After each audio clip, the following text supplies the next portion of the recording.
Hermanos, todos los que nos siguen a través de nuestro canal de YouTube, Yo Construyo SJC, de la parroquia San Juan Crisóstomo, le invitamos a que puedan suscribirse, darle a la campanita para que le puedan llegar todas las notificaciones de nuestro video y poder disfrutar de este banquete que tenemos hoy. También les invitamos a que puedan ir a nuestras páginas de Twitter y de Instagram, Yo Construyo SJC, y en Facebook, Yo Construyo Mi Parroquia San Juan Crisóstomo en Vivienda. Hoy vamos a realizar un profundizando desde la fe distinto. Anteriormente estuvimos viviendo varios profundizando desde la fe con distintos sacerdotes. Hoy vamos a tener la presencia de un laico, de un profesor muy preparado. Ya él nos va a contar y nos va a decir todos sus estudios y toda la misión que ha venido desarrollando también dentro de la iglesia, y vamos a poder tener un conversatorio hermosísimo sobre la moral. Y vamos a poder también compartir, ¿no?, de manera espontánea un sinnúmero de preguntas en esta entrevista conversatorio que vamos a tener con Alexander Pineda. Vamos a esperar un momentito para que Alexander pueda entrar al live. Saludo, Alexander. Muy buenas, Scarlin. ¿Cómo Placer. estás? ¿Cómo te sientes? Yo estoy muy bien, gracias a Dios. Qué bueno. Te damos la bienvenida formalmente a lo que es Profundizando desde la Fe, que es un segmento que fue creado dentro de todos los programas de actividades que hacemos dentro de la parroquia, pensando en que ya que estamos en esta situación de cuarentena por esta pandemia mundial, pues decidimos poder llevar todas las actividades de las realidades de la iglesia, llevarla a las redes sociales y sobre todo a YouTube. Y preparamos este segmento que se llama Profundizando desde la Fe para poder ver desde diferentes ópticas, tanto desde en el sentido de lo consagrado y consagrada y los laicos, sobre la importancia que tiene la fe y cuáles son estos temas relevantes. Queremos que nos cuente un poquito, Alexander, sobre cuáles son tus estudios realizados y tu misión actualmente dentro de la iglesia. Bueno, ya comenzamos con preguntas. Muy bien, soy Alexander Pineda, como tú muy bien has dicho. Actualmente casado con Miriam Soraya. Tengo dos hijos, Isaac, el primogénito, Arturo, el segundo, el menor, porque hay otros tres que están en el cielo. Yo, como decía, pues a la cigüeña se le quebró una alita, entonces no pudo volar más. Entonces ahí estamos. Yo hubiese querido 12, 10, pero Dios, lo que Dios hubiese dado. ¿Sí? Luego, pues yo de antemano, actualmente soy abogado de profesión, trabajo primero independiente, porque me la busco, pero también trabajo como abogado litigante para la Junta Central Electoral. Soy profesor de teología en la Universidad Católica de Santo Domingo y también soy del equipo de catequistas para jóvenes y adultos de la parroquia de Nuestra Señora de Guadalupe, allá en Bayona, Las Caobas, y en San Matías, de aquí del 8:30 de las Sánchez. Luego, pues también somos miembros, Soraya y yo, del equipo matriz, que es el que lleva y coordina todo lo que es, junto con el doctor Rodríguez, Roberto Rodríguez, coordinamos todo lo que tiene que ver con los cursillos prematrimoniales de la parroquia. Y pues, ¿por qué? Si tengo que decir un poco más o menos de dónde viene mi formación teológica, filosófica, pastoral, cristiana, catequética, pues primero porque pertenezco a una comunidad neocatecumenal. Mi origen está en Santa María Reina, mi comunidad, la segunda comunidad María Reina, con Andrés y Juli, Gerardo, Ana María, Duarte y Lenny. Esos eran mis hermanos de comunidad. Ya luego por el matrimonio tuve que venir a Jesús Maestro.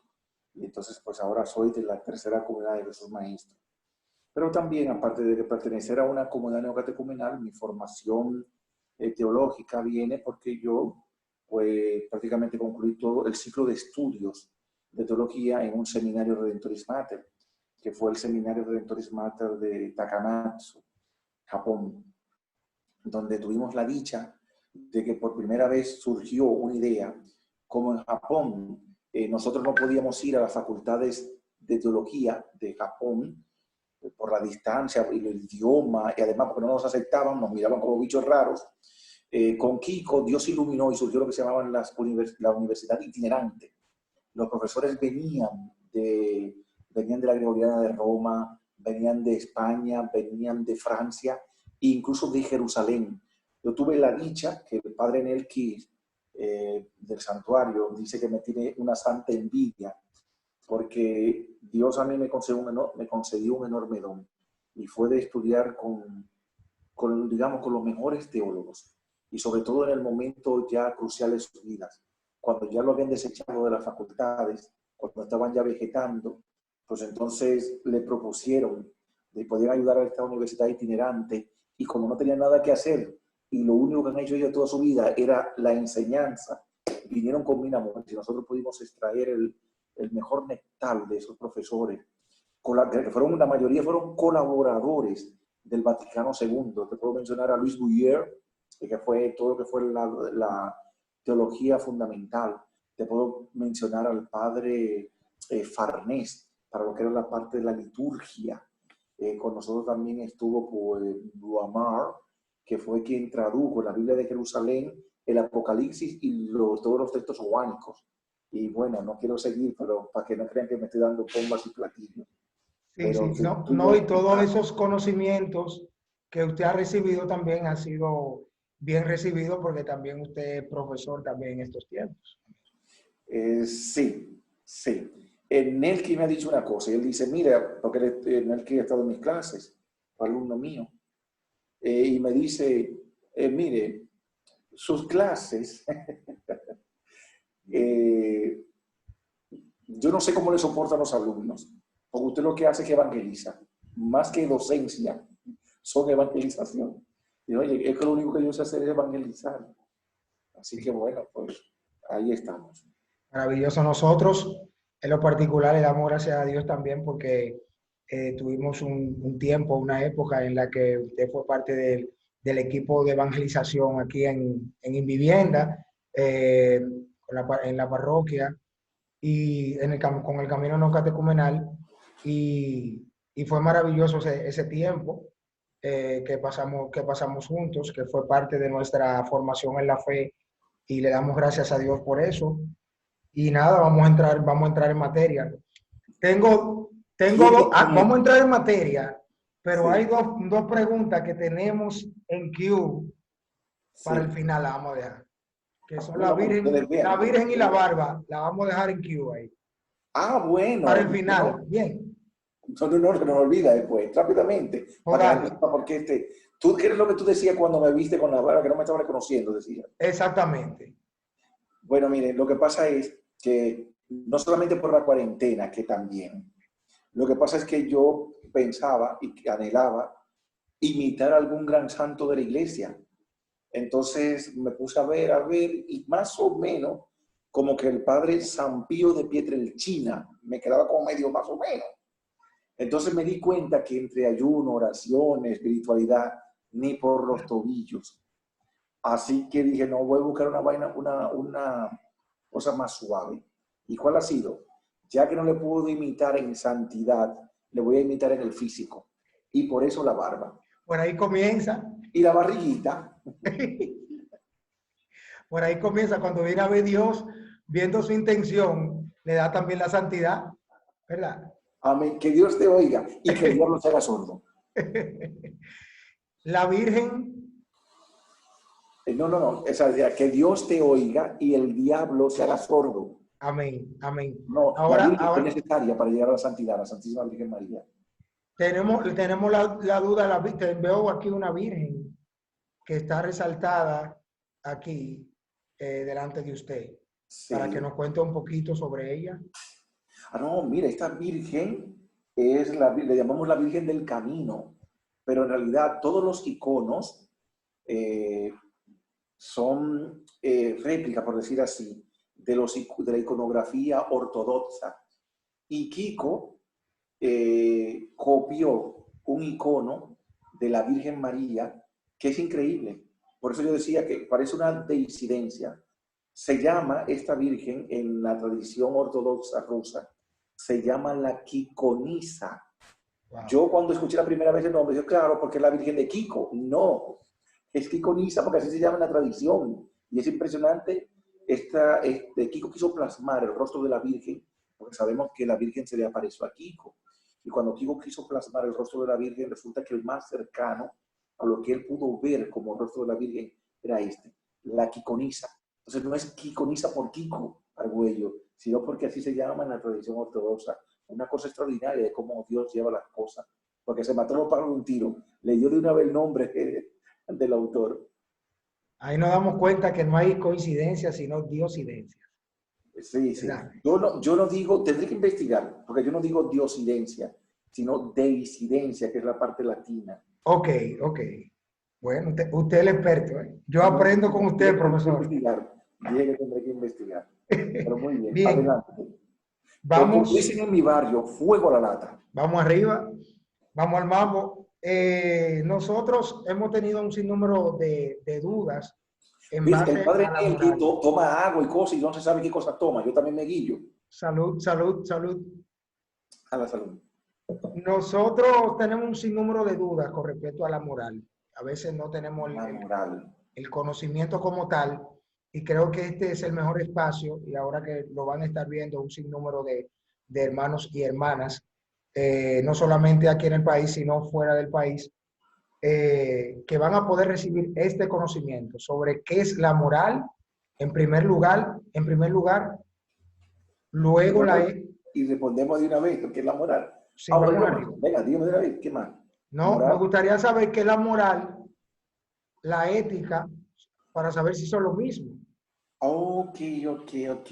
Bien, bien. Bueno, primeramente, la moral es una, vamos a decir, es una disciplina. Pero esta disciplina es tan amplia, disciplina filosófica, es una disciplina teológica y a la vez es religiosa. ¿Por qué? Porque es lo que tiene que ver o rige con los actos, las acciones sobre el bien y el mal. Y es curioso que bueno, porque sale mejor responderla juntos. La gente a veces confunde con ética y con moral. Te voy a decir que etimológicamente significan lo mismo. Moral proviene del latín moris, que significa costumbre. En cambio, el ética viene del griego ethos, que significa lo mismo, costumbre. Y la costumbre son una serie de actos repetitivos, etc. Entonces, si nos vamos a lo etimológico, es la misma palabra. Lo que pasa es que ethos, ética, viene del griego y moral, moris, viene del latín, pero significan totalmente lo mismo. Ahora bien, han tenido una connotación distinta, porque normalmente cuando se habla de moral, la moral es como el globo terráqueo completo y la ética es como una parte, un enfoque. Por ejemplo, cuando yo actúo como persona y como individuo en mi comunidad, que ya me conoce, que a lo mejor yo soy un líder y actúo de X manera, ya eso está tocando la moral. Ahora bien, ya cuando tiene que ver con lo que es yo, con una determinada función, entonces de ahí entra lo que es la ética, porque entonces existe lo que es una ética del abogado, una ética de medicina, una ética administrativa, una etcétera, etcétera, etcétera. Pero la ética entra dentro de la moral y es etimológicamente lo mismo, tiene que ver con costumbre, con hábito, con acciones, que siempre la realiza un individuo, un sujeto. ¿Quedó claro? Excelente. Partiendo de ahí, ¿hay tipos de moral o la moral es per se lo que usted acaba de decir? ¿O ahí se derivan Sí, algunas? hay clasificaciones en la moral, porque existe, por ejemplo, una moral individual, como más o menos dije ahora, hay una moral colectiva, hay distintos tipos de subjetiva, objetiva, tiene que ver también con lo colectivo y lo individual, pero no, es muy amplia, porque también ahí tendríamos que hablar, por ejemplo, de una moral política, de una moral cristiana, que a lo mejor seguro que podríamos responder, quizás tenga esa pregunta de qué sería la moral cristiana, por ejemplo. O sea, Exactamente. hay muchos tipos de Nos moral. vamos a circunscribir ya sabiendo que hay varios tipos de moral, ¿verdad que sí? Sobre la moral cristiana, que nos hable un poquito sobre ella.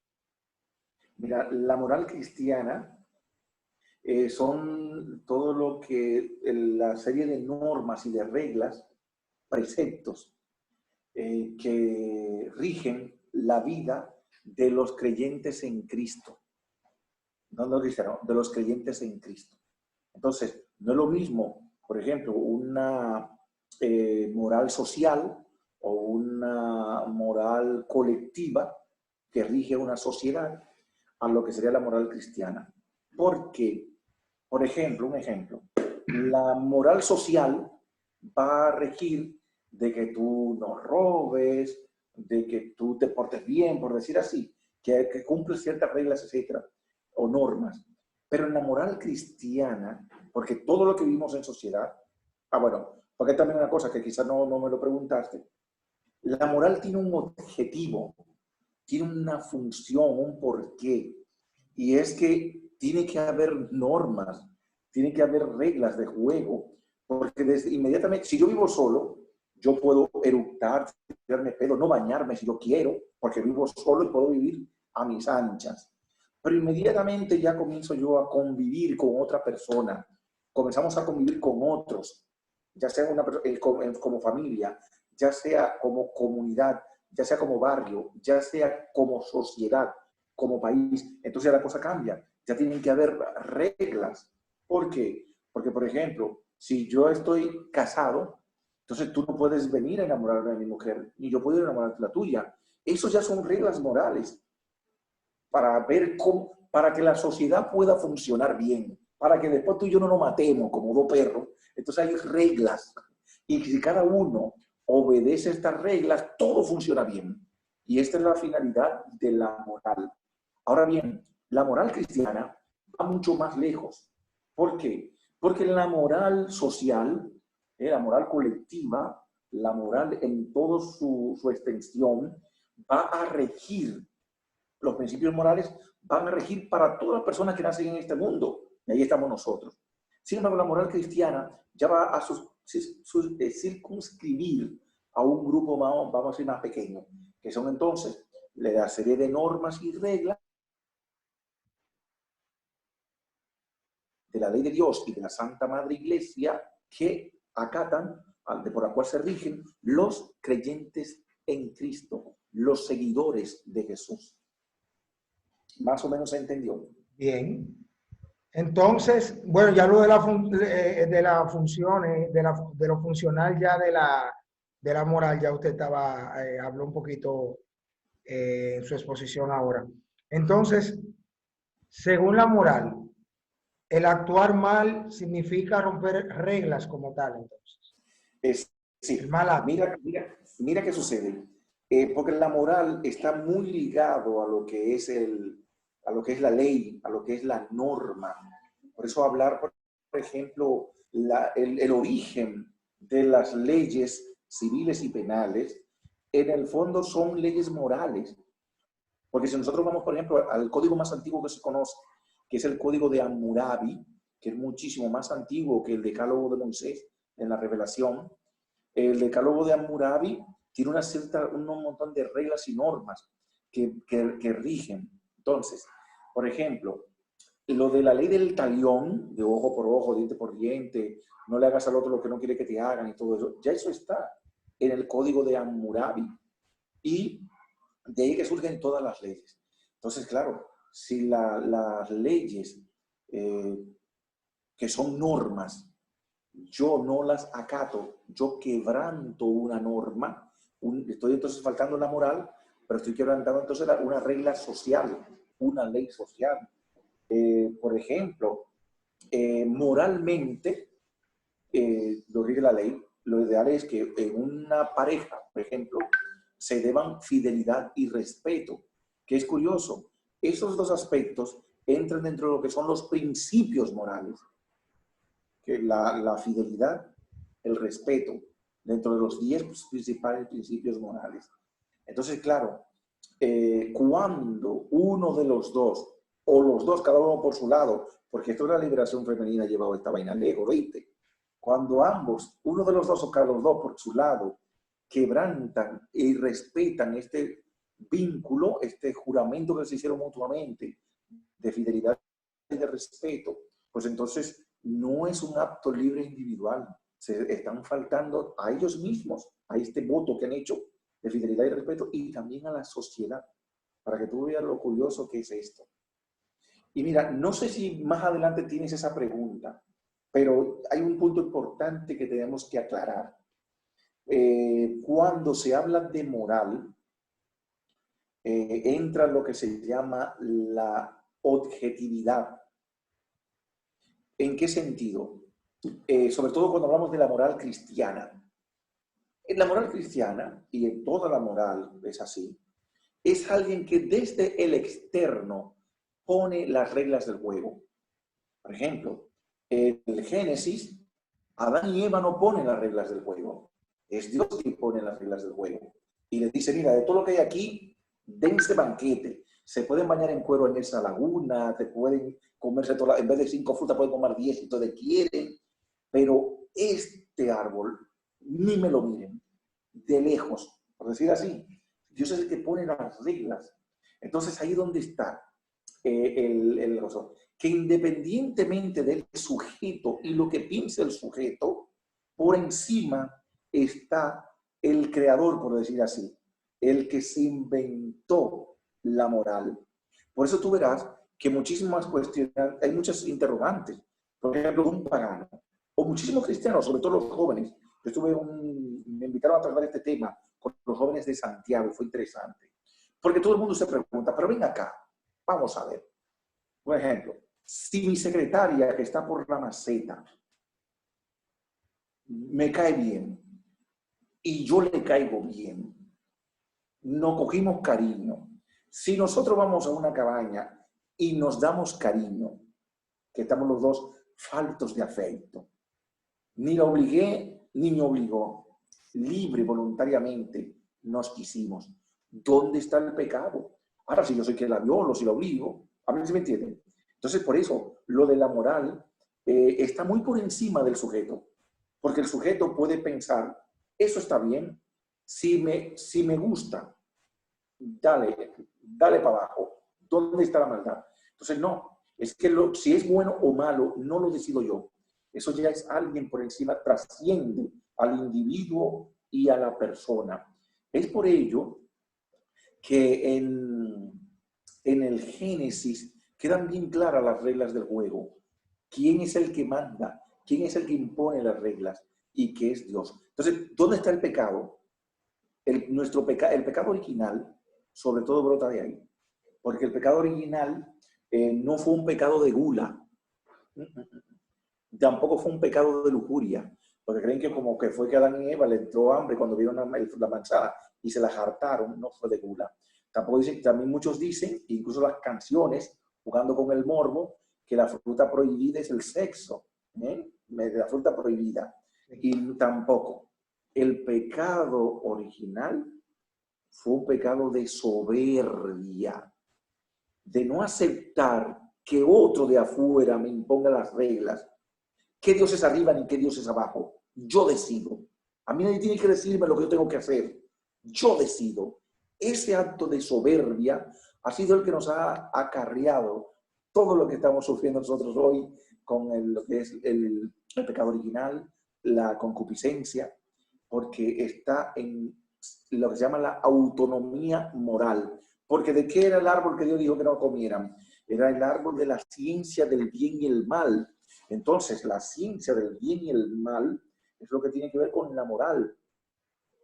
Y entonces nuestros antiguos padres decidieron ellos tomar las riendas de su vida. Eso se llama la autonomía moral.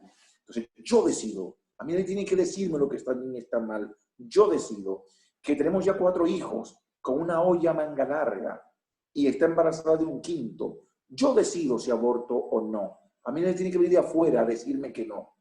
¿Me vas entendiendo por dónde va la cosa? Claro. Entonces, hay 2 puntos. Yo, espera que lo voy así, yo voy de boca. Sí, está Hay bien, 2 no hay problema. puntos. Hay 2 puntos vitales que tenemos que ver cuando se habla de la moral. Y son, el primer punto, la autoridad. Si acepto o no la autoridad de otro, que es el que me dice eso no, eso sí. Pero un momento, si yo me tomé ya una copa, pero me quiero tomar una caja entera, ¿por qué no? Entonces, que otro te diga, no, 3 copas y se acabó. Hasta ahí llegó. Entonces, aceptar la autoridad de otro, que es el que te mande, que te limite, que te controle. Entonces, la soberbia lo fue todo. Porque, ¿cuál es el problema que tenemos? Tú imagínate, tú eres joven. Cuando nosotros llegamos a la adolescencia, ¿tú sabes cuál fue el problema que nosotros tuvimos? Tú una vez comenzamos a ser contestatario con papá y mamá, a contestar las reglas. ¿Y por qué yo no puedo venir después de las 10? ¿Por qué yo no puedo ir a ese cumpleaños? ¿Por qué no puedo ir a esta fiesta o a esta discoteca? Entonces, viene, ¿pero por qué? Porque la raíz está en el pecado que llevamos todos, que es la soberbia. No aceptamos la autoridad, la cuestionamos. Otro punto vital que tiene que ver con esto de la moral, no solamente es con respecto a la autoridad, sino que también tiene que ver con lo que son o los escrúpulos o lo que yo diría el moralismo. Y es peligroso el moralismo, porque como, claro, yo no puedo o no me interesa cumplir toda la moral, pues entonces yo lo que hago es que aparento cumplirlos. Entonces, vivo de apariencia. Y hay de aquel que cerca de mí y respete o incumpla o comete un acto que va contra la moral.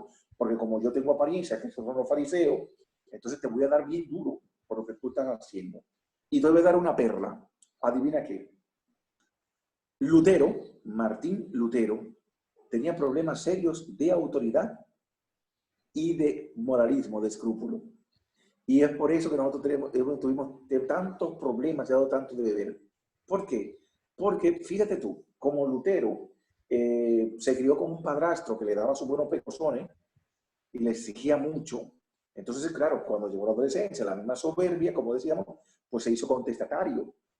¿Y a dónde apareció y esto? Pues fácil. ¿Qué fue lo que más contestó Lutero? La autoridad petrina. Lutero no soportaba la autoridad del Papa y la querosió y la pisoteó y la mandó al carajo, porque tenía este problema. Luego, el otro problema era con esto del escrúpulo. Lutero se sabe que por algunos pecados cometidos en su juventud, de excesos y de cosas de este tipo, pues entonces tenía unos escrúpulos muy fuertes que no fueron curados.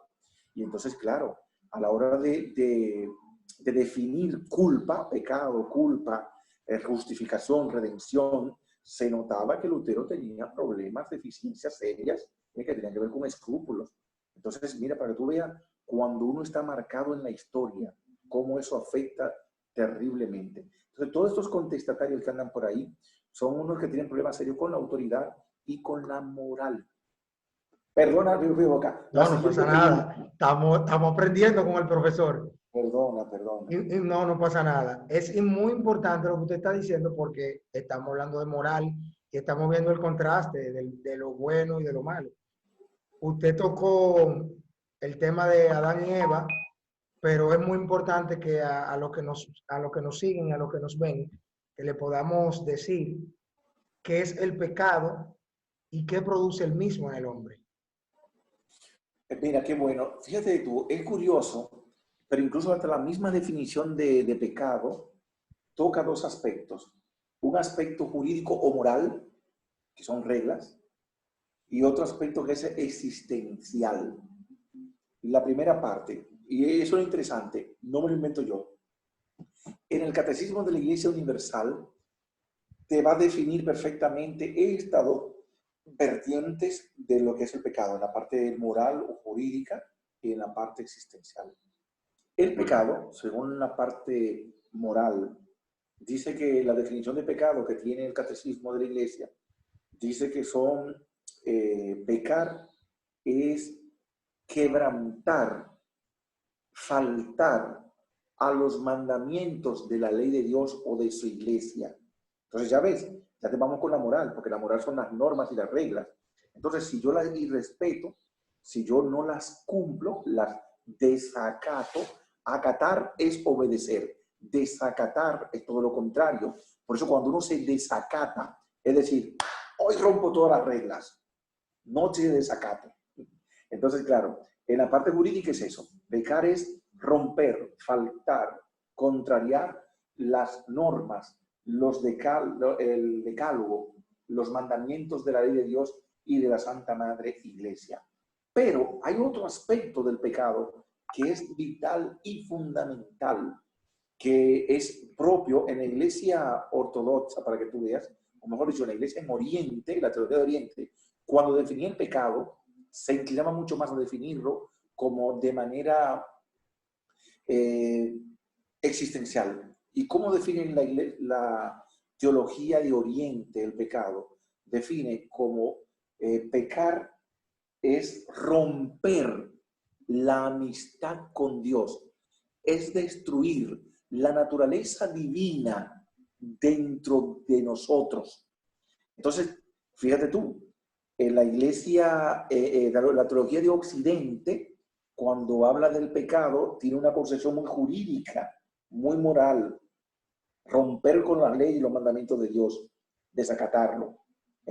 Sin embargo, en la teología de Oriente es existencial, es romper la amistad con Dios, es cortar, matar la esencia divina que llevamos dentro, que hemos recibido en el bautismo. Porque en el bautismo hemos recibido una semilla de vida eterna que nos hizo hijos de Dios. Y esta naturaleza de vida eterna, cada vez que yo peco, yo lo que hago es como que cuando uno agarra un cuchillo, imagínate que yo sea una mujer en gestación y que yo agarre una lanza, un cuchillo y me clave varias veces en el vientre. No solamente estoy matando la vida nueva que está en mí, sino que también me estoy matando a mí mismo. Eso es lo que hacemos cuando pecamos de manera mortal. Entonces, la Iglesia, en su enorme sabiduría, ¿qué ha hecho? Porque la Iglesia es bacana, y me perdona la expresión. La Iglesia, en su enorme sabiduría, agarró la definición que siempre ha dado la teología de Occidente, que es muy jurídica y moralista, y agarró también la que da la Iglesia, la teología de Oriente, que es muy existencial, y lo que hizo fue que no descartó ni la una ni la otra, sino que las fundió. Y en el Catecismo de la Iglesia te vas a encontrar dos definiciones. Es faltar a los mandamientos de la ley de Dios y te pone una coma. Es destruir la amistad y la vida divina dentro de nosotros. Te van a dar las dos juntas. Fantástico. Esta es mi Santa Madre Iglesia, que no se equivoca, que no le falta un detalle. Alex, nosotros tenemos una conceptualización a veces del pecado media chabacana, y los tiempos y la época a veces hace que tergiversemos la seriedad de lo que es el pecado y las consecuencias, como usted dice. Ahora, una pregunta, ¿se puede pecar a media? Yo puedo pecar un chin, Dios me perdona ese chin, y yo puedo seguir así, haciendo mi vida normal, como que no pasó nada. Bueno, mira, este programa lo ven jóvenes y adultos, ¿verdad? Así es.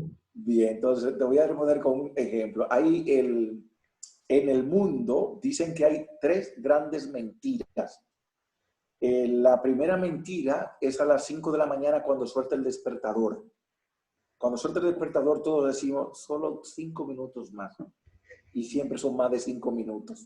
Sí. La segunda mentira es justamente, tiene que ver con esto. Que siempre el borracho dice, la última copa. Y mentira, después de esa vienen otras muchas más. Y la otra mentira, ya eso es de adulto.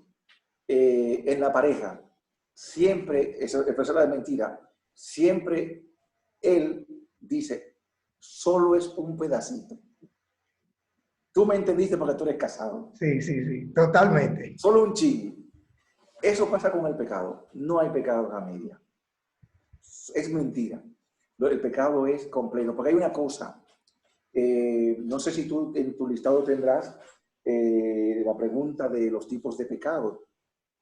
Puedes puntualizarlo ahora, sí. Sí, porque va más o menos por esa misma línea. Hay dos tipos de pecado. Hay un pecado que es venial y otro pecado que es mortal. Entonces, en el pecado venial, según como define también el mismo catecismo de la Iglesia, son estos pecados que son leves, pero que no destruyen o no cortan la amistad con Dios. Mire tú, ¿te acuerdas cuando hablamos ahorita de la parte existencial del pecado? Pues torna otra vez aquí, cuando definen el pecado venial. Entonces, el pecado venial, yo lo cometo, pero no rompe, no destruye mi naturaleza divina. El pecado, claro que está, me va manchando, pero no destruye esta amistad, no corto con Dios. El pecado mortal, en cambio, sí. El pecado mortal son estos actos graves que destruyen la existencia divina en mí, la semilla de vida. Entonces, yo explico, cuando yo doy clases, porque hay una materia que se llama gracia y pecado, que hay que definir el pecado con todos. Entonces, para que un pecado sea mortal, se necesitan 3 requisitos. Y son, el primer requisito es la materia.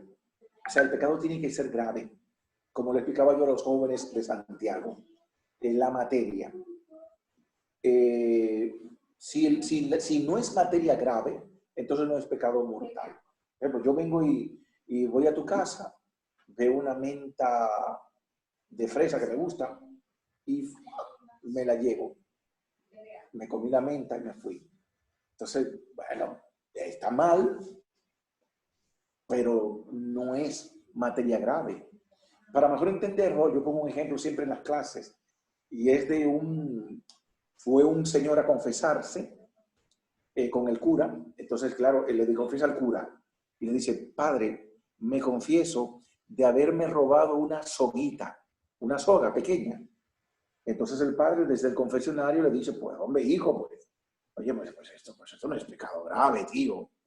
Entonces, ¿qué le contesta el que se está confesando? Dice: sí, padre, pero lo que pasa es que la soguita tenía 5 vacas amarradas. O sea, ya la cosa cambia.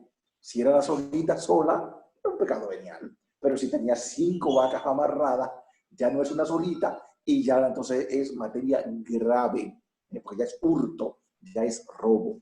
Entonces, el pecado tiene que tener, la primera condición es esta, que sea materia grave, no una tontería, etc. Luego, la segunda condición que tiene que tener el pecado es que sea voluntario. Si a mí me obligan, pues, bueno, me han condicionado mi libertad. Ahora, cuando yo lo hago libre y voluntariamente, es otra cosa. Aquí yo pongo otro ejemplo que me gusta ponerlo. Mi esposa casi me pellizca cuando yo lo digo. Y es, por ejemplo, en cuanto a esto de la voluntad y la libertad. Suponte que yo voy a Miami y estoy en de tiendas, Versace y toda esa tienda. Y allá, en uno de esos grandes moles, me encuentra Jennifer López. Entonces, imagínate, Jennifer López ve a este morenito, saladito, ahora con su barbita, etcétera, y entonces le encanta mi salero. Y entonces viene Jennifer López, me secuestra y me viola. Entonces, si ella me viola, yo no estoy pecando. Es ella que está violentando mi libertad. ¿Se entiende? Porque tiene que tener yo ser libre. Por otro lado, el tercer grado, la tercera condición para que un pecado sea mortal, es lo de tener conciencia plena de lo que estás haciendo. Si yo voy a adulterar, ya el Espíritu Santo me está dando campanazos para que no lo hagas. No le mires los ojos, no te sientes a hablar con ella, no te tomes esa copa, ¿entiendes? Entonces el Espíritu Santo ya está trabajando, dando campanazos por todas partes, tumbando florero. Porque, entonces uno está consciente de que eso que uno va a hacer está mal, es grave. Pero ¿qué pasa? Que somos tan perversos que dice: se me importa. Por eso tú ves que cuando Superman abre el saco, ¿qué es lo que aparece ahí? Una S, ¿verdad que sí? S. Ah, entonces esa S, también nosotros cuando vamos a pecar, es lo que hacemos. ¡Fua! Y aparece la S. Se me importa. Es la misma S. La de Superman y la de se me importa. Entonces, a donde voy es, y hay otro ejemplo, yo siempre, tiene que haber ejemplo. Si a mí me drogan, me dan no me acuerdo cómo se llama, una droga que solo con tú tocarla te conviertes como si fueses un autómata, que otro es el que te controla y que te manipula. De estos que lo han llevado a los bancos y han sacado dinero de su cuenta y lo han entregado tan tranquilamente. Entonces, si a mí, por ejemplo, me drogan y me utilizan para que yo me robe el tesoro del Vaticano, porque me dejan pasar, ay, mire ese morenito tan piadoso y tan santo, me dejan entrar al Vaticano y yo me robo todo porque nadie va a pensar que me lo voy a robar y me lo llevo. Como yo estuve drogado, que no tenía conciencia de lo que estaba haciendo, entonces yo tampoco tengo la culpa. Entonces, ¿a dónde está la grandeza divina de Dios con nosotros, de amor a la humanidad? Que cuando tú y yo hemos pecado mortalmente, hemos pecado en materia grave, lo hemos hecho libremente y con conciencia plena de lo que estábamos haciendo, y aún así lo hicimos. Por eso, esa es la grandeza del Rahamín, de las entrañas de misericordia de Dios, que cuando tú vas a confesar ese pecado mortal, claro, tienes que tener arrepentimiento. Entonces, Dios sabe que tú sabías lo que estabas haciendo. Y Dios dice, mira, un asqueroso, ahora viene, después que tú, sabiendo que lo iba a hacer libre. No, no, no. Sino que Dios abre los brazos y nos acoge, nos introduce en sus entrañas de misericordia, que en hebreo se dice Rahamín, para que aprendamos también idioma. Hemos hecho un recorrido maravilloso desde la moral, hablar de Adán y Eva, el pecado, la conciencia del pecado, que es muy importante lo que usted acaba de decir. Y es bueno que usted en un live, vi que usted habló un poco sobre el episodio del hijo pródigo. Me gustaría que usted tocara algunos puntos importantes sobre eso, sobre ese episodio del hijo pródigo que tiene mucho que ver con lo que usted está hablando ahora mismo. Sí, déjame decirte que una de las parábolas, como digamos que tuvo caída en la diana con esto de la moral, es impresionante, es el hijo pródigo, porque en el hijo pródigo se va a dar una multiplicidad de enseñanzas, y entre ellas está que el hijo, lo que llamamos pródigo, pródigo significa generoso, esto es botarata, eso es lo que significa pródigo. Pródigamente, repartir, dar los cuartos y eso. Eso fue lo que él se fue a hacer por allá, a esa ciudad lejana. Desparramó ligeramente, como un libertino, el patrimonio del padre, su herencia. ¿Qué pasa? Aquí parece como que hay cosas como que no tienen lógica. Este muchacho malagradecido agarró el patrimonio del padre, agarró su herencia, la pidió, porque ¿sabe lo primero que hizo este muchacho? ¿Qué es lo que hacemos nosotros? Lo primero que hizo fue que mató al padre, lo asesinó en vida. Porque tú sabes cuándo que tú heredas, cuando mueren tus padres, ¿verdad que sí? Sí. Él le dijo al papá, dame la parte de mi herencia. ¿Sabes qué significa eso? Lo mató en vida. Para mí tú estás muerto. A mí, yo te quiero es muerto, dame lo mío. Y el padre, con el corazón desgarrado, le dio lo que era suyo, lo que le pertenecía, le dio todo el patrimonio, la herencia que le correspondía. Entonces este hijo se va. Tiene otro hijo mayor, pero este hijo es un moralista, tiene problemas serios con la autoridad, nunca ha sido franco con el padre. Entonces este hijo mayor no conoce el corazón del padre, porque este no se ha equivocado nunca, siempre ha estado ahí obediente, pero tiene un corazón podrido.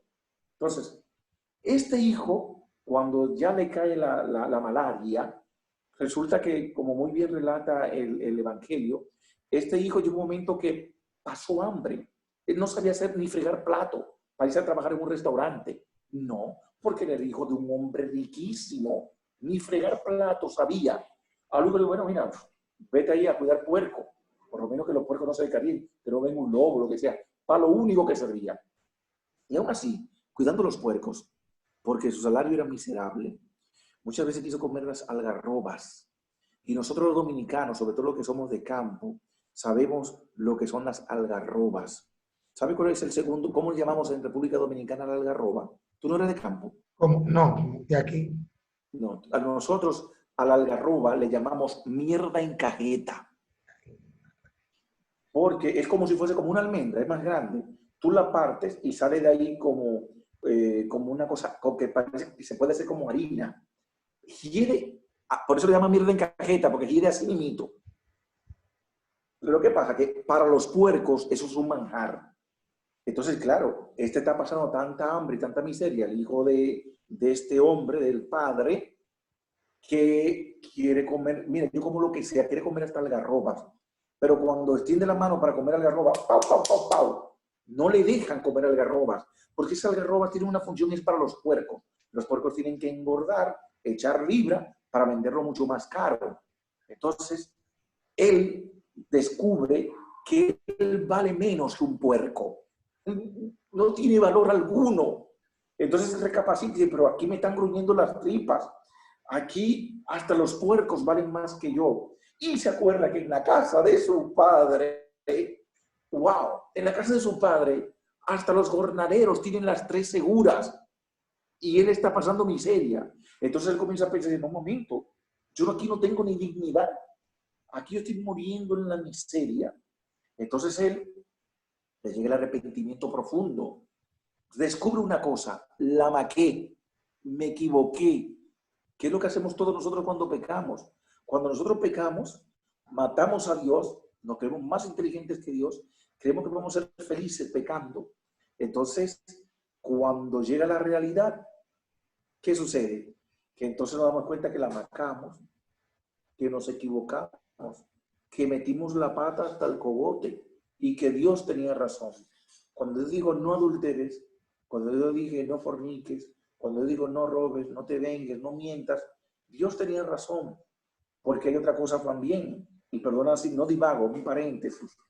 Yo también decía a los jóvenes que cuando uno compra un aparato, un dispositivo, que es el término, ya sea un celular, una computadora, e incluso hasta un vehículo que tú compres, va a venir dentro de todo lo que viene, va a venir, claro, el dispositivo, el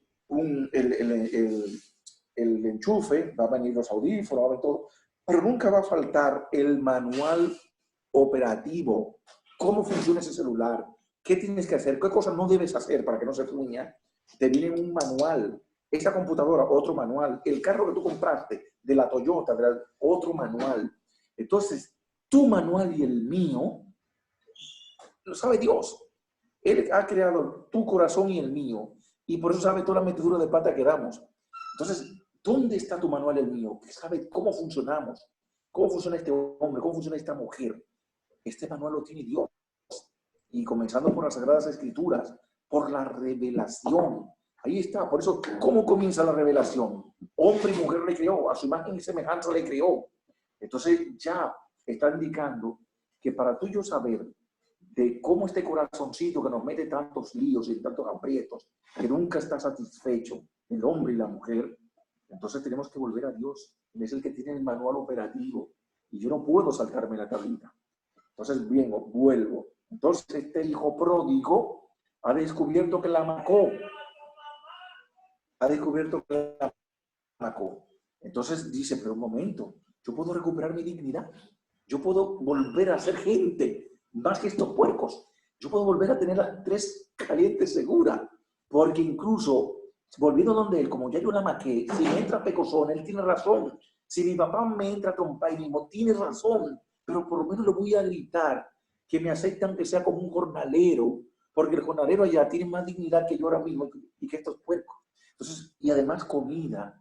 Entonces, él se va ensayando lo que se llama una jaculatoria. Una jaculatoria es una oración breve. ¿Y cuál es lo que él va ensayando todo el camino? Padre, he pecado contra el cielo y contra ti. La maqué. Te hice pasar vergüenza. Tu nombre yo lo mancillé. Decían que, mire, si no es cristiano, yo te hice quedar mal. No merezco ser llamado hijo tuyo, que me llamen cristiano, catecúmeno, catequista, etc. Trátame como a cualquiera de tus jornaleros.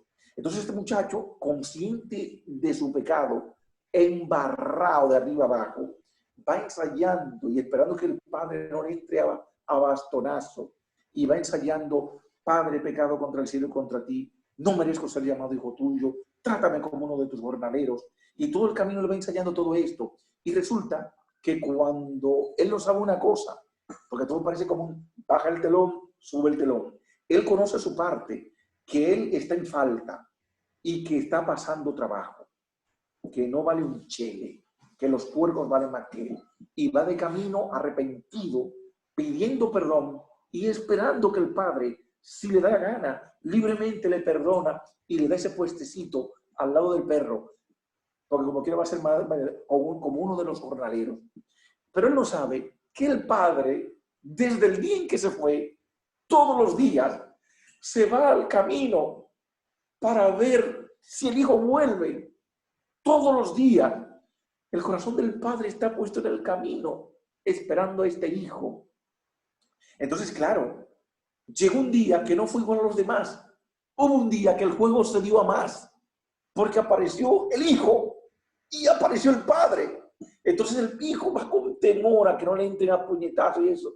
Y el padre preocupadísimo por si el hijo, y si el hijo se devuelve, si por vergüenza o por lo que sea, se devuelve. Entonces cuando el padre lo ve, se dio una metamorfosis en el padre. ¿Tú sabes qué le pasó al padre? Riam se convirtió en Félix Sánchez. ¡Fua! Corrió rapidísimo, como si hubiera ganado la medalla olímpica. Y alcanzó al hijo, no sé qué se arrepintiera y se devolviera por escrúpulo. Y el padre se le lanza al cuello al hijo y lo besa constantemente. Y el hijo intenta decirle la ejaculatoria que viene ensayando en todo el camino: Padre, pecado, y no pudo terminarla. El papá se lo comía a besos. Es extraordinaria esta parábola. Entonces, ¿qué sucede? Que a este hijo, que fue un cabrito, para no decir cabrón, que le gastó su patrimonio, su herencia, en vez de entrar al pastonazo, ¿qué hace el padre? El padre se volvió loco. Y aparte de comérselo a besos, lo introduce en la casa. Y en la casa manda que lo bañen bien, lo perfumen, le pongan un vestido nuevo, como el que uno recibe en el bautismo, le ponen una sandalia en los pies, como cuando uno va a evangelizar, y le dio el anillo. El anillo en la antigüedad solamente lo tenía el pater familia y lo heredaba el hijo cuando moría el padre, porque con ese anillo era que se sellaban los documentos importantes. Si yo quería vender una parte del coso, era con ese anillo que yo lo sellaba. Este padre acaba de darle el anillo, pero se está volviendo loco a ese mentecato. Sí, a ese mentecato. Y es por eso, además, mandas una fiesta y que maten el mejor toro cebado, el que da los filetes y bueno, eso se me fue. El mejor bistec, mátame ese toro cebado, porque mi hijo estaba muerto y ha vuelto a la vida. Estaba perdido y yo lo he rescatado.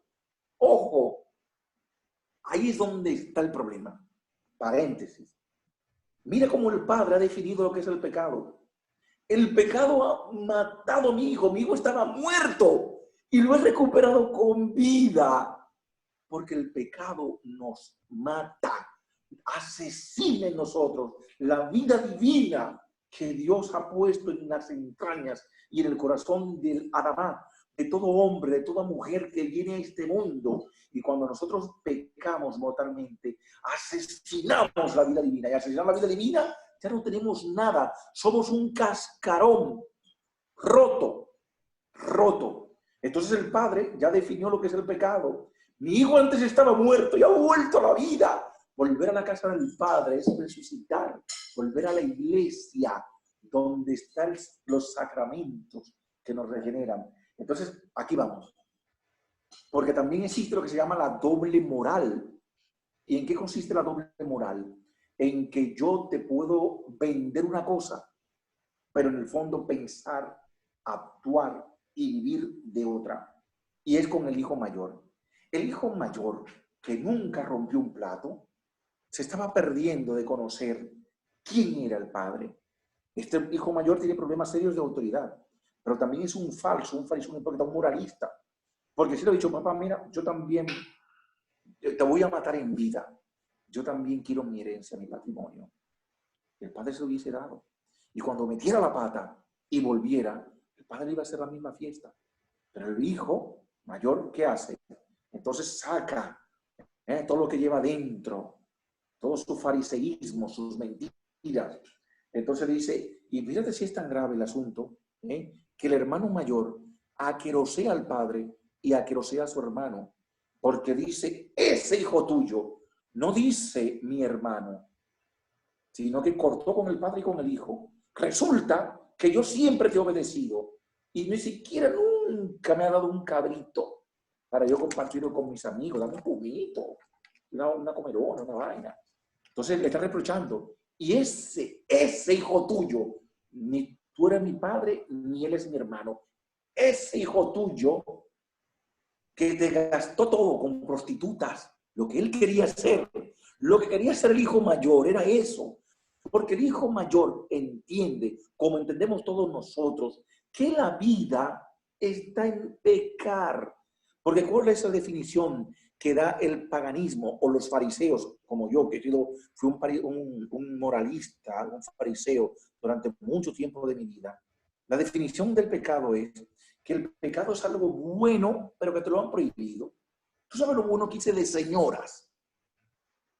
Porque o sea, a todos nos encanta ir a los cumpleaños.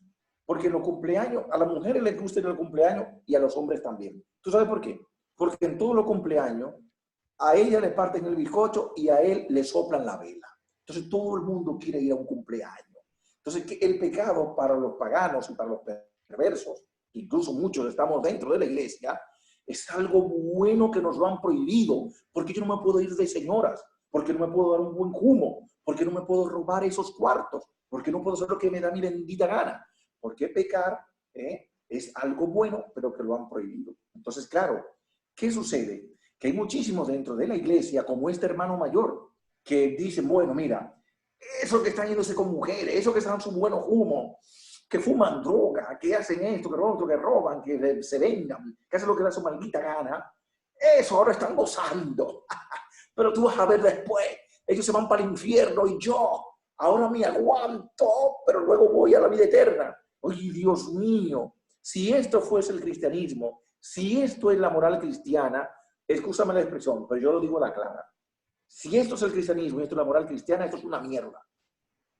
Y me perdonan, me pueden censurar. Pero esto no es el cristianismo ni es la moral cristiana. El pecado mata. Mi hijo estaba muerto y ha vuelto a la vida.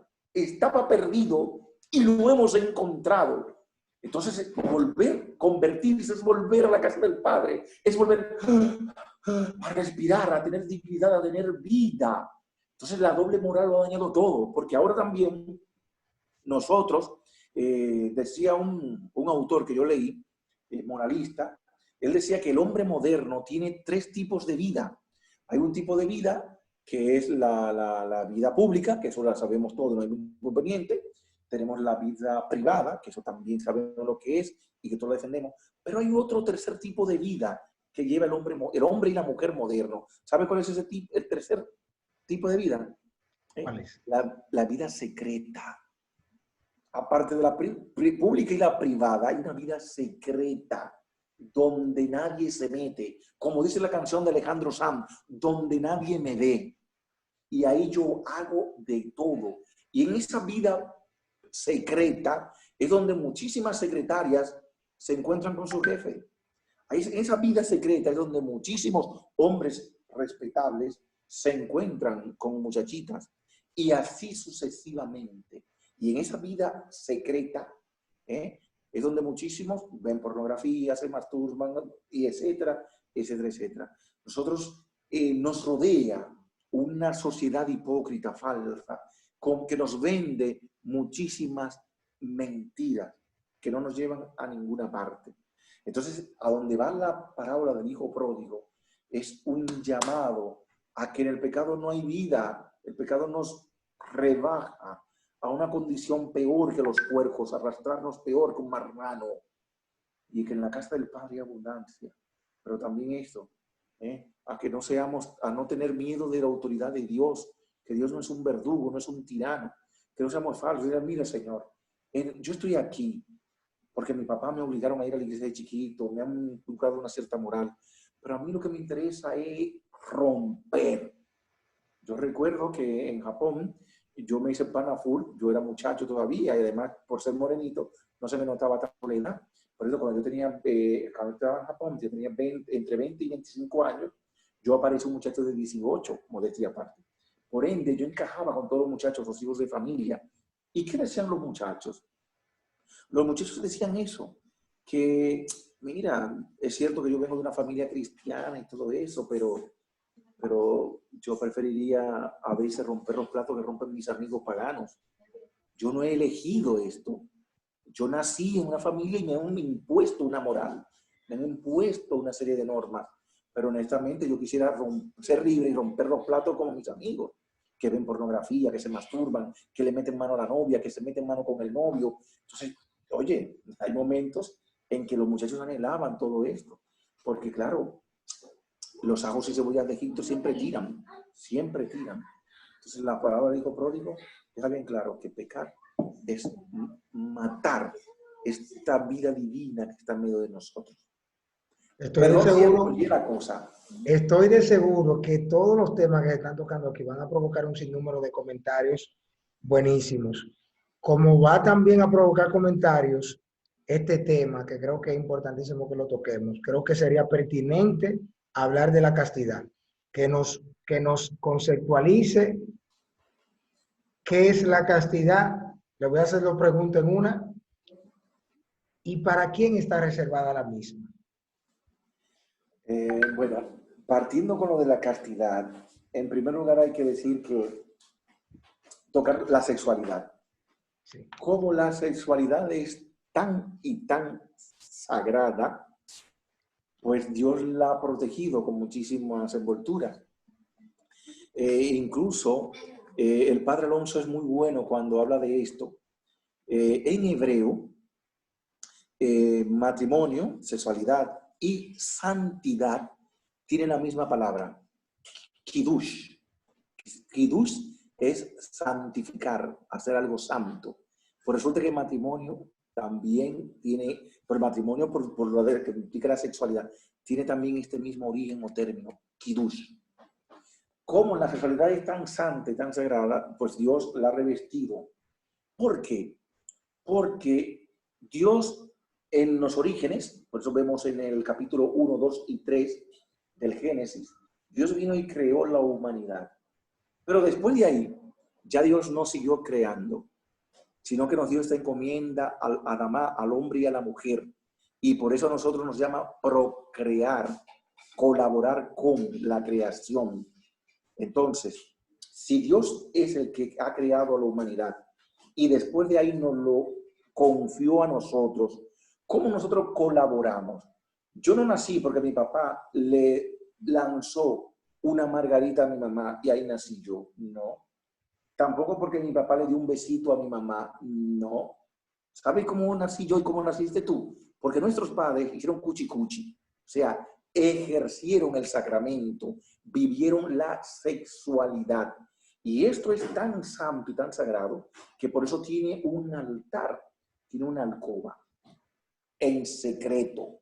Y ahí no entra más nadie que él, ella, el esposo, la esposa, y cuando se unen, Dios.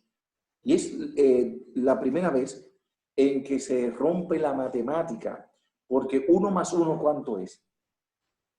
2. 2, pues no. Cuando se vive el sacramento del matrimonio, cuando los esposos suben a la alcoba, 2 más 2 no da, 1 más 1 no da 2, da una sola carne. Pero es tan maravilloso este quebrar la regla de la matemática, que no solamente es 1 más 1, porque está el hombre y la mujer que se hacen una sola carne, pero aparece otro, que es Dios y su Shekinah, que desciende en este momento. Entonces ya no es 1 más 1 más 1, que daría 3. No, también sigue dando 1, una sola carne, y Dios cómplice, uno solo con ellos. Entonces, fantástico, fantástico. Entonces, ¿qué sucede? ¿Qué es ahí a dónde voy? La sexualidad no es algo que yo tengo. La sexualidad no es algo que me cuelga. No es algo que le cuelgan a las muchachas aquí los pechos y que las mujeres tienen entre las piernas. No, no, no, no. No es algo que tenemos. Es algo que somos. La sexualidad es algo que yo soy, porque implica toda la persona. Cuando nosotros hacemos el amor, por ejemplo, mi esposa no me dice, mira, me voy a acostar temprano, toma ese dedito mío y resuelve tú. No. Total. Tiene que entregarse total. No me da un pedacito de ella y me lo deja para que yo resuelva, sino que entra el cuerpo y el alma. Mira tú si la sexualidad es tan sagrada, que implica la mente, el corazón, toda la persona. Y no es un pedazo. Ella no me da, dame ese pedazo y con eso yo resuelvo. Tiene que implicar a la persona completa, cuerpo y alma. Entonces, la castidad es, en definición así nuestra, para que se entienda, la castidad es vivir la sexualidad según Dios. Por ende, cuando se habla de castidad, abarca todo, porque el sacerdote, llamado por Dios, ¿cómo tiene que vivir? Para él, ¿qué es la castidad? Es vivirla según Dios. ¿Y cómo Dios lo ha llamado? A ser célibe. A la consagrada, igualmente, a ser célibe. Pero resulta que tú y yo, como casados, también estamos llamados a ser castos, porque tú y yo estamos a vivir la sexualidad según Dios. ¿Y cómo es? Bueno, mi sexualidad, yo no puedo vivirla con una tercera persona. Soraya, mi esposa, y más de ahí, y ninguna otra. Entonces tú no puedes vivirla si no otra persona que no sea Lisauris. Entonces, si tú vives tu sexualidad en donación con Lisauris, tú eres casto. Tú estás viviendo la sexualidad según Dios. Ahora bien, ¿qué sucede? Porque entonces tenemos a los solteros. Entonces, ¿no estamos obligados a la castidad? Claro que sí, porque en el estado en el que Dios te pille, y si Dios te agarra soltero, entonces tú estás en espera. Muchacha, estás en espera. Muchacho, estás en espera. Por ende, el muchacho no puede derramar la semilla de la vida, el esperma, el semen, por tierra con la masturbación.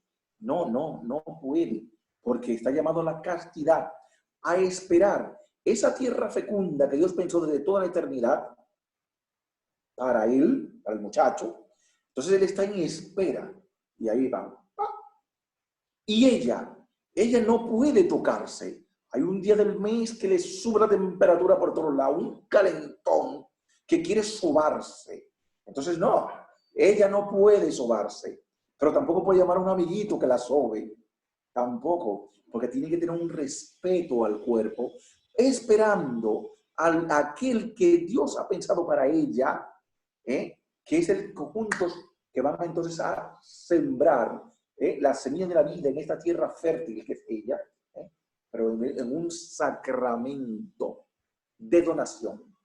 Entonces, la castidad estamos llamados a vivirla todos, todos, en el estado en el que estamos, ya sea como consagrados, como sacerdotes, religiosos, etcétera, como casados o como solteros. Yo decía, es un escrito que estaba haciendo, la siguiente pregunta. Si no da tiempo, queremos para otro día, lo hacemos. Pero mira cuál es la pregunta. Resulta que el hombre, sexualmente ya a los 12, 13 años, comienza a madurar sexualmente. O sea, porque ya el muchacho con 12, 13 años ya comienza a producir el esperma, la semilla de la vida. Eso por un lado. Por otro lado, la muchacha, igualmente, la niña, madura sexualmente a los 11 años, desde que ve la primera menstruación. Ya esa muchacha, que lo que a lo mejor está chupando el dedo y jugando con muñecas, que no sabe de dónde vienen las cosas, de dónde vienen los tiros, esa muchacha ya puede concebir. Y ese muchacho ya puede empreñar, como decimos, ya puede preñar, engendrar. Entonces, ¿cómo es posible que este muchacho y esta muchacha que no saben ni bañarse, maduran primero con una cosa tan seria que implica tanto, con tantas consecuencias y responsabilidad, como es la sexualidad, porque concibes, puedes engendrar y concebir, maduran sexualmente mucho antes que psicológicamente.